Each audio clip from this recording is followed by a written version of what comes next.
Hey guys, welcome back to the channel. In this episode, we're going to do an oil change on the SG Forester. Alright, so the oil filter that I'm going to be using today is a K&N. It's a HP 1008. So it's got a hex on top, so it's going to be easy to get off. And just get a socket onto that. Alright guys, so first up, make sure that your car is cold or maybe just a little bit warm. You don't want to be burning your hands trying to drop the oil. Before you drop the oil, make sure you can get the cap off. It's going to be a pretty bad time if you drop all your oil and you can't get the cap off. I'll tell you a story. My next door neighbour couldn't get the cap off and she ended up using multi-grips to get it off, and it broke and it fell into the engine. Engine rebuild. Yeah, so just be careful. Make sure you can get it off. All good. Cool. Alright, so we need to drain the oil. Obviously most of you know how to drain oil, but I'll show you if you don't. It's best to do it on a flat surface, because if you tilt it up then all the oil will go to the back of the oil pan. Now with the Forester, I've got plenty of room. I've got a K&N on there at the moment. Right, so we need to get that 17 drain plug off there. So actually go a little bit further and go and get it out from up there. Alright, so you want your drain pan reasonably clean. This has got some overspray on it from when I painted the skyline. Because we want to inspect that oil, make sure it's okay. So this should be able to fit under. Great. So just gonna get that 17 off, let it drain out. Sit for a bit and then we'll take the filter off. Alright, so I've got a bit of cardboard on the ground so I'm not getting all dirty. So the 17mm drain plug, I've loosened it.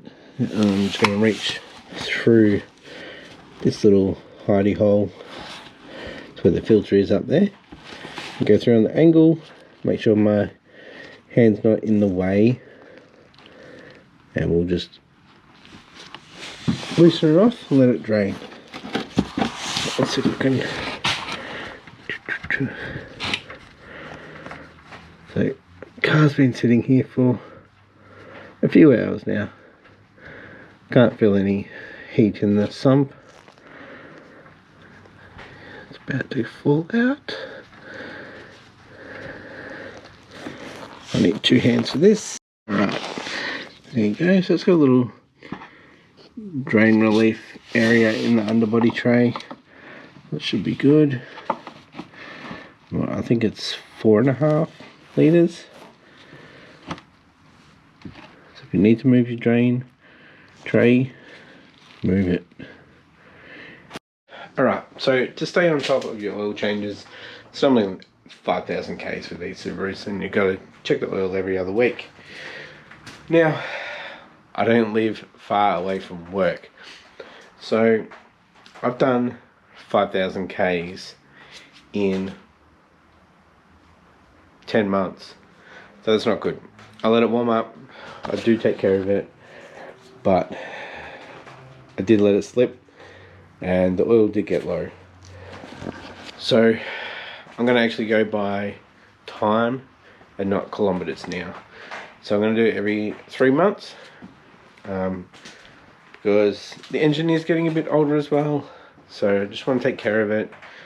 It is my daily, and obviously we've got the other projects, so I want to make sure this one's running, because this will be the parts getter for everything else. So I'm going to go to 3 months maintenance schedules now. I'll get free oil, so it's only a filter I need to pay for. The K&N filter is $25, so $100 on services a year. It's pretty good. Anyways, let's see how we're draining. Pretty much stopped. Let's get the filter off now.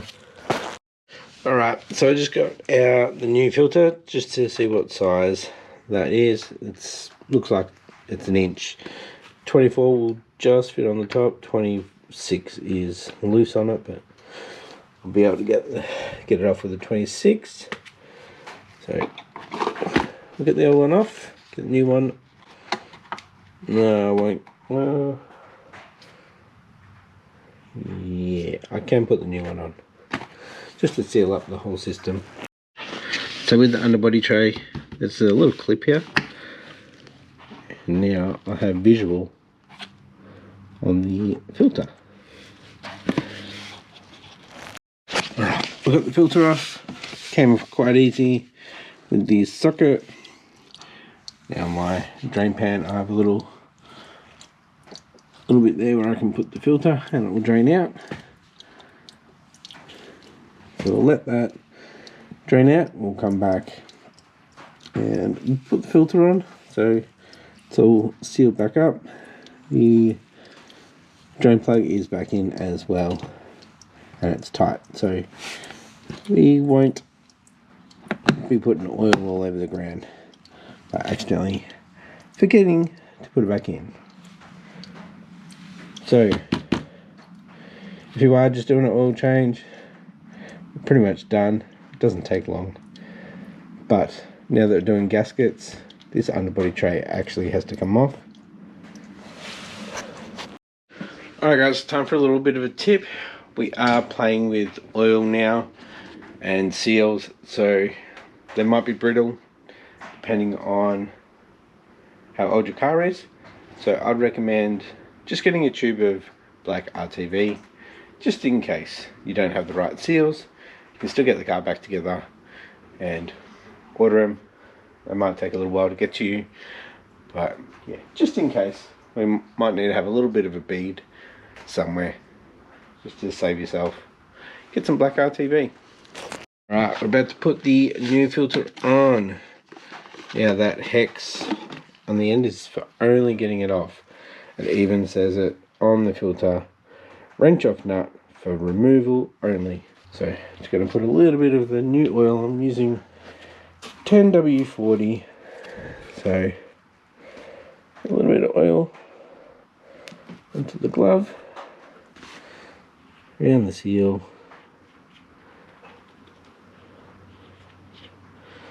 it should be good. Put the lid back on. Won't be putting that in until later. Take it off, and yeah.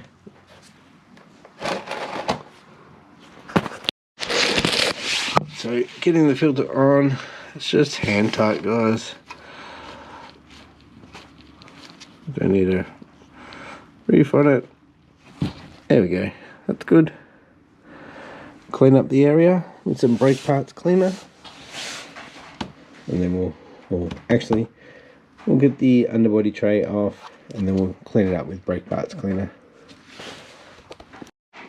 Alright, so I've drained some of this oil out into another container to take away, but I was just inspecting it for some bearing material, and she's looking a little shiny. Not like huge chunks,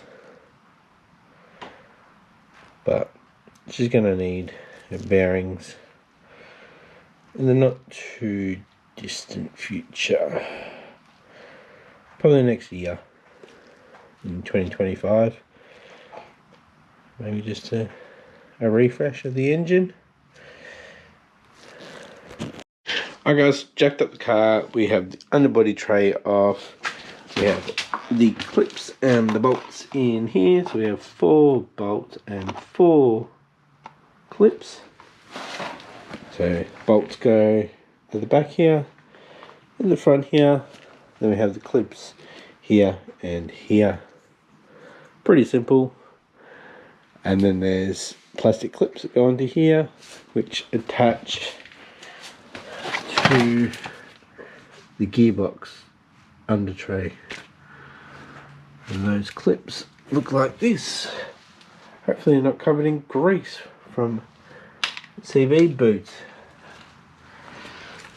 It's a lot of work that needs to be done to this. So we've got leaking over here. I checked the other side. Looks like we've got a little bit of a weep from the turbo oil drain, so that's going to be a hard one. That might have to wait until engine comes out for the bearings. In the meantime, we're going to get the battery out and we're going to get the air box out so we can get to the top bolts. Alright, I'm going to start with the battery over here. With stock terminals, they are normally both 10 mils. So on our positive one, it's a 10 mil. So I just modified the original terminal to go onto the new battery terminal.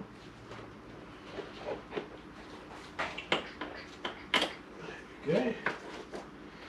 That out of the way, and we've got some 10 mils for the battery stay, so need a deep 10 mil to get that off quickly. Get the battery out. Now we don't want to put this straight onto concrete. Batteries don't like being on concrete, they will drain. Let's have a bit of wood to get it up off the concrete. I don't know what it is. It's like a parasitic drain. Just all the powers come out of it. Alright. Probably best to get the washer bottle out. It's pretty full. Great. So with the wash bottle, it's just the two tens up here, and then you have to disconnect the two pumps on it for the front window and the back window. So 2 bolts, 2 pumps, got the connectors. They are color coded and they are in a different orientation, so you're not going to stuff them up. It's just a little hose coming off it. You need to pull out, and you want to cover up those pretty quick because you're going to get all of the water coming out.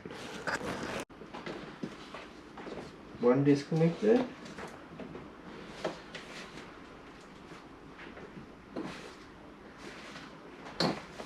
Yellow. Power. Get these off so we can get it out quick.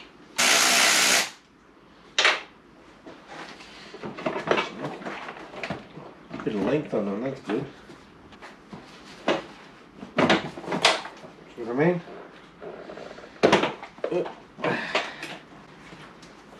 I'm just going to put this outside, let it drain.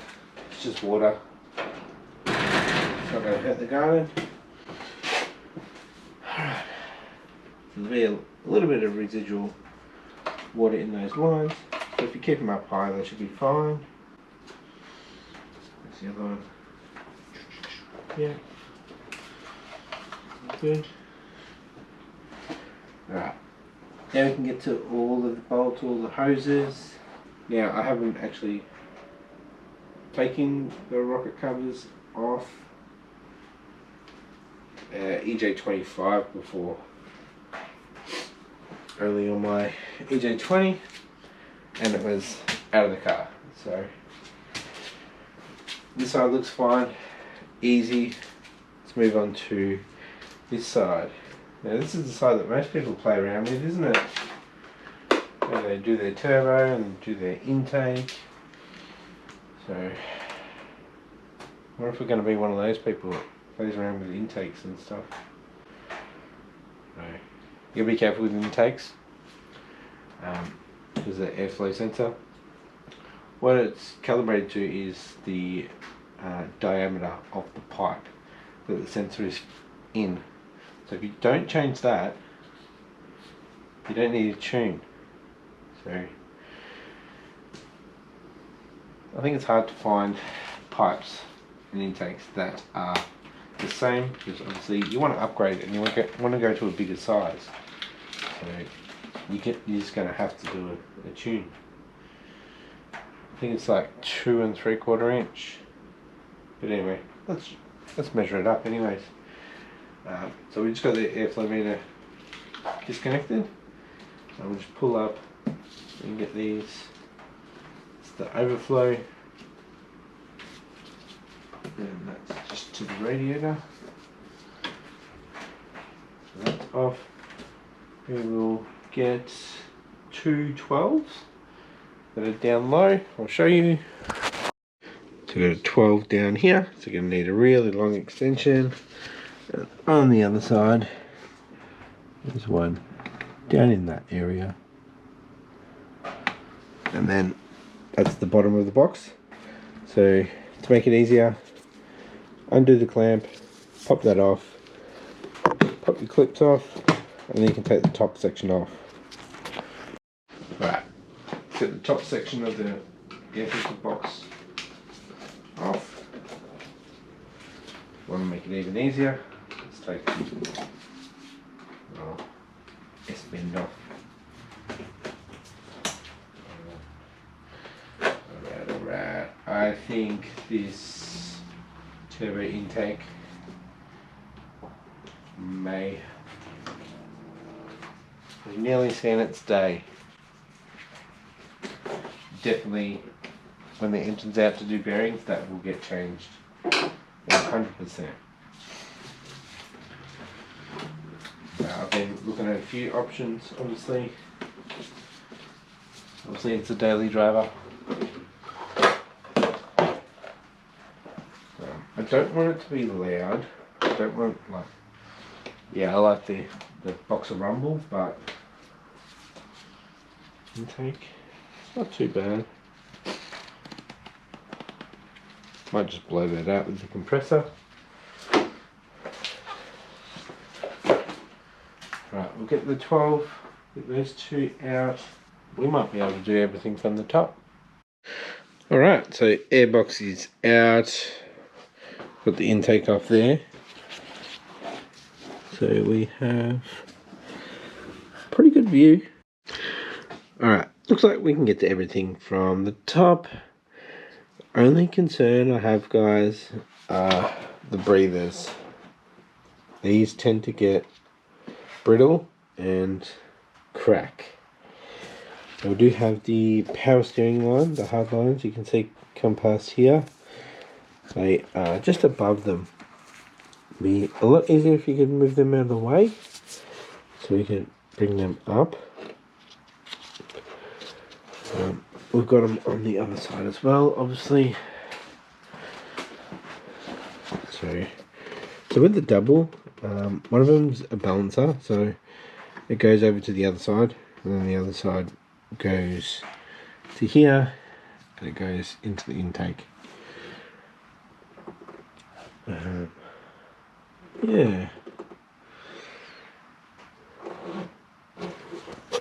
Alright guys, so for now I'm abandoning doing the rocker cover gaskets because I have a feeling that the breathers are going to crack and I won't be able to drive the car. So I will buy some new breathers, and when they're in, I guess we'll try it again. So next service, because we've got to drain the oil anyway, so we'll do the gaskets in 3 months time. So late January we'll do it, but for now I'm putting an old intake on, so only about 5mm difference in diameter with the adapter, so we should be okay. We're just filling it up with oil now. We've got about 4 litres in there at the moment. I'm just going to look underneath, clean it up with some brake parts cleaner from before, and we'll go get a filter and steal the filter off the SF Forester and just have it on there. So we're going to make a little bit more of an intake noise, and when we get the engine out to do bearings and stuff to refresh it, we'll do the turbo intake and we'll make this better. But yeah, just an oil change today. Obviously I will cut out a lot of the stuff. I probably won't put that back on because it is deformed a bit and hanging down. Yeah, might find a bash plate or something like that. Looks a little bit better. Not too sure. Like I said, it's a daily. But anyways, guys, we're going to keep filling this up, clean it up, and we'll take it for a drive tomorrow and see how it sounds with the new intake. Alright, she is back on the ground. Oil is good. We have the filter on there. Going to start it up and just see if it sounds any different.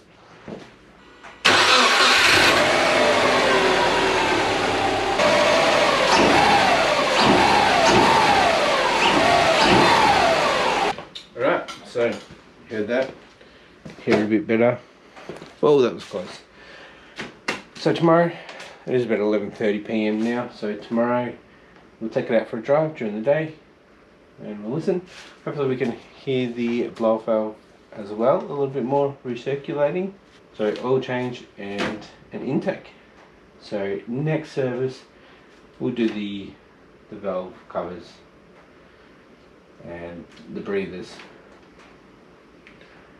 Might have to debate on going to a catch can system. I don't know. That would be on the table for next service because they need to be removed anyway. Yeah. Let me know what you think. Alright guys, it's the next day. You can hear it's raining. I'm going to take the Forester out for a little drive just to make sure it's all good. I just checked the oil level as well and it's dropped down a little bit, so it's settled. So we'll just top it up a little bit, warm it up, and take it out for a drive. And we'll hear how it sounds. Alright, we're going to warm her up now. And we'll have a little POV of driving it and listening to the new intake. Alright guys, so I haven't been doing many driving videos and whatnot because I can't find the GoPro sucker thing that goes to the windows. Pretty sure I haven't left it in a car that I sold. Just can't find it. Maybe it's in the red Forester. Well, definitely having the underbody tray off can hear the engine a lot more, so it must do a lot of sound deadening. Right, I'll put you guys on my head and we'll go for a drive.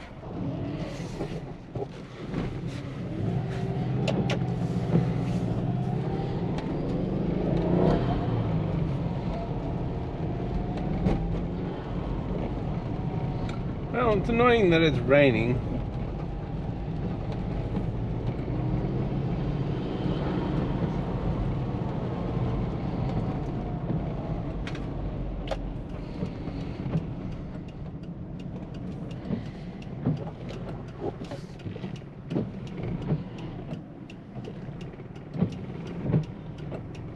I think it's taking a little while to get used to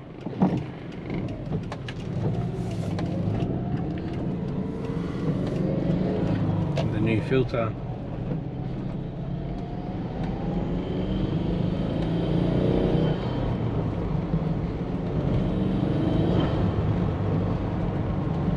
Definitely hear it more.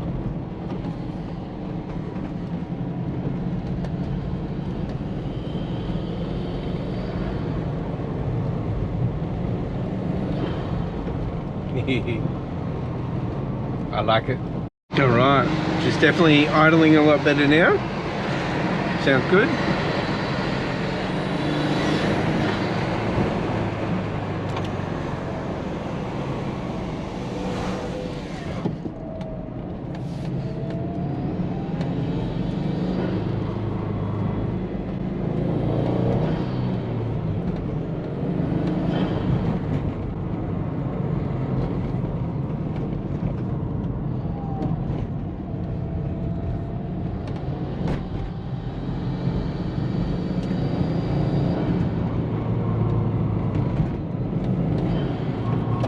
Oh guys, that's it. She is running a lot better. She's idling good.